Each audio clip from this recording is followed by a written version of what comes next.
সম্মানিত দর্শকবৃন্দ, আসসালামু আলাইকুম রহমতুল্লাহি ওয়া বারাকাতুহু।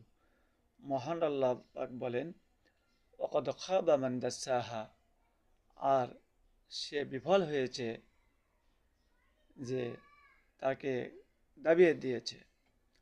অর্থাৎ পাপ কাজগুলি বোঝার পরেও এগুলো সে বিরত রাখে না, এগুলো থেকে বিরত থাকে না, এগুলোকে দাবিয়ে রাখে,